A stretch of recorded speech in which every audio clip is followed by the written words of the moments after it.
Hi, I'm Paul. Hi, I'm David.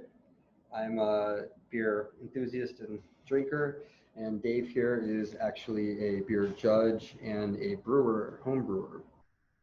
And today we're talking about, well, beers that we enjoy. And one of the beers that we enjoy is the Sam Adams Oktoberfest.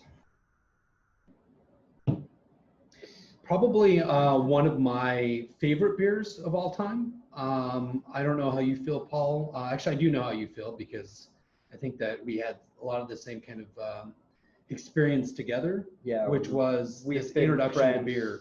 We've been friends for like close to 30 years. No, about 30 years now. So Let's not date ourselves. But, long time. So this was probably one of the first beers where I recognized that, hey, beer is something more than just just like the typical American light lager. Cowboy Kool-Aid. Yeah, right. That there's something more that's needed in beer, like taste and flavor and lots of other good experiences. Enjoyable presence. Not something you just drink to get drunk, but something you actually drink because you like it. Yep, absolutely. And it's got an interesting history to it, but we'll get into that here in a little bit. I think we should open one up and pour it out, take a look at it. Yes, All I right. agree. Good. Crack mine there. Good, Paul. Thank you, sir. Provided I can operate one of these. One thing about pouring a beer out of a bottle is you got to remember there is way too much fizz in most bottles. So if you get head like this, it's not a problem. It's not going to hurt you. In fact, to be honest, it'll probably help your drinking experience because you'll be a lot less burpy. At least Well, in there's my some experience. styles I think require a certain level of carbonation. And then another thing too I'd like to bring up is the color. This beer has a beautiful color, and you can see it like in the light when you change the lighting. I really enjoy the nice amber color of this beer. This beer also has a really nice note if you want to smell it.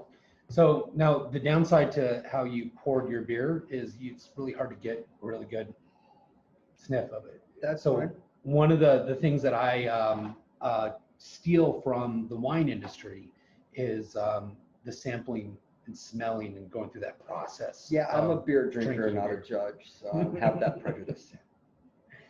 So one of the things that I recommend when sampling a beer, if you want really kind of the full experience, is one, the glass is really important. So having some sort of globed glass is important to kind of hold in the smell, and the smell is a big part of the experience.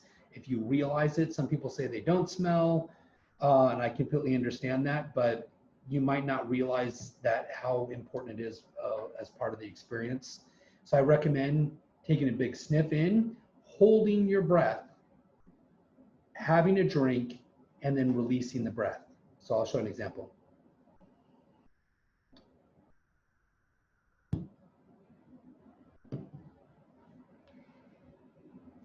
And one of the other aspects of it is really kind of rinsing it around your mouth while you're doing that. And I think that really gives you a really great experience. So it's a burst of flavor.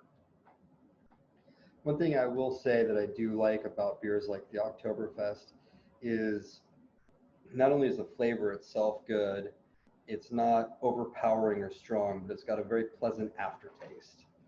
And sometimes the aftertaste will make or break a beer. I've had beers that were great in the mouth, swallow them, I didn't want any more. I was done because the aftertaste was just that bad.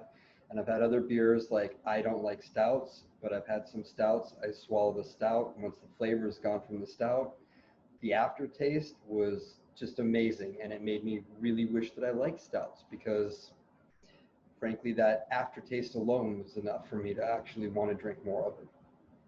I think this is also where you can kind of talk about the balance of a beer.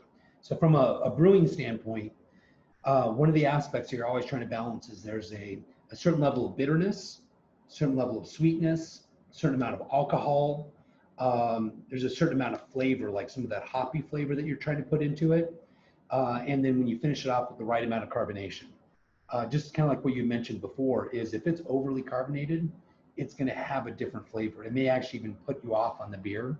Or if it's undercarbonated, it can put you off on certain kinds of beers. But some kind of beers, that might be okay. So I've found like a lot of higher alcohol beers typically do better with less carbonation. I would agree. So and some of the stuff like your Hefeweizens and your more session beers benefit from a little bit more of the carbonation because it kind of brings a lot more of that flavor, opens it up. I would tend to agree. But my experience is when it comes to bottled beer, it's always way too fizzy, and you can readily get rid of half of it and you'd still have adequate carbonation. And honestly, I don't like feeling bloated after drinking beers or any reason whatsoever. But when you get rid of some of that carbonation, get rid of that bloated feeling, it's just a lot more pleasurable experience all the way around. And you don't think later on, oh, I really like that beer, but it made it way too burpy, or it made me feel heavy or whatever. And you can get rid of that, then you're going to enjoy yourself a lot more. One of the other aspects that I like about beer sometimes is that mouthfeel. And you can kind of see like certain beers will have, we'll see almost like a syrupy kind of sense to them. And obviously most beers are not very syrupy. But you can kind of see like, in regards to kind of how well it kind of grips to the side, in regards to like how syrupy that kind of beer is. This beer does have a thicker mouthfeel to it. It's not light and crisp. It's a heavier feeling. It coats your mouth, but it's not a problem. It's not something you regret. It's got a really strong malty sense to it.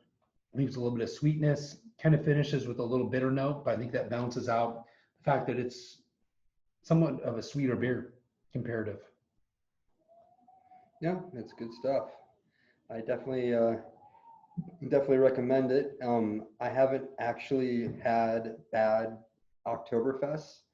I've had IPAs I don't like, and I'm an IPA drinker. He's not an IPA drinker.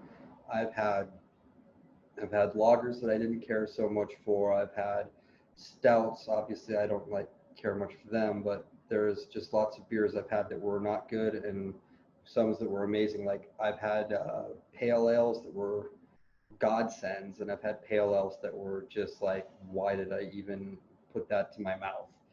But Oktoberfest, I have pretty much always been satisfied with them. Yeah, this has always been one of my more favorite beers. Interesting kind of history to it. It's referred to as a Marzen, which traditionally it's brewed in March. And lagers, if you're familiar with lagers are typically aged. So they would brew it in March. They typically do not brew over the summer because of contamination purposes. So they'll basically age it over the summer, and then it's served at their Oktoberfest celebrations, which is a harvest celebration traditionally, and surprisingly, not in October, September. So September is actually when Oktoberfest is traditionally celebrated. In the last 2 weeks. Yep. No, it's good. It's kind of a malty flavor. It's a little on the syrupy feeling. It's got notes that remind me actually of maple syrup, which is always nice to have a little sweet feeling in your mouth. There's really very few bitter notes to this beer, although they're there in the aftertaste, but not in the initial. But no, I enjoy it. I would recommend it. I can't really talk too intelligently about it because I'm not the judge or any of that stuff. I'm just the guy who likes different beers. And my personal beer journey was I hated beers, and then I started tasting quality beers that were not just the mass-produced, typical American light beers. And I found a whole world full of flavors and enjoyment. And frankly, if you don't like beer, you just haven't tried a beer you like. There's that many. It's like saying you don't like juice or soda pop. So this beer obviously is, and I'll bring it up to the camera there, it's Samuel Adams Oktoberfest. It is not the only Oktoberfest that exists. There's obviously many of them. So some of the traditional ones, Spaten, Polliner, they all make great Oktoberfests. So if you're looking more like German companies, we wanted to grab this beer mainly because I think both of us had this like initial experience with this discovery of beer because of this beer. So we wanted to kind of start things off. Well, not just because of this one. beer, but because of this beer maker. Honestly, Sam Adams was like one of the beers I tried personally when I didn't like beer at a much younger age, and I was like, "Ow, that's actually good," you know. And they have the cherry wheat, which was also one of my favorites for a long time. But the Oktoberfest, I always look forward to the Oktoberfest coming around because I really enjoy their Oktoberfest. And like I said, I like Oktoberfest. I haven't had one I didn't like yet. So, Yeah, for me, growing up, we ate a lot of German restaurants, and I fondly remember getting opportunities to try this beer at a very young age. And I think it's generally overall been one of my more favorite beers to drink, also to brew, which it's a fun beer to do that. So if you're into brewing, it's definitely a fun experience for that. I think anyone who brews lagers, which is typically a little bit more complicated than other beers, but not overly complicated. It's a great beer really to drink and to make. well, I hope you enjoyed it. Hope you got something out of us talking about this stuff. We're going to try and keep the videos coming. It's not like we're going to have a shortage of beers to drink, right? Yeah. So, Well, and that's one of the great things that I enjoy about beer is that there's almost an infinite supply of different flavors. Generally with this channel, we're interested in discovering lots of different kinds of beers for ourselves and with you. So we encourage you guys, throw down your favorite beers in the chats. We would love to review them and consider them for our next beer that we want to review. And please subscribe. And as we build this channel and get an opportunity to meet with you guys on a regular basis and talk about beer. I'm Paul. And I'm David.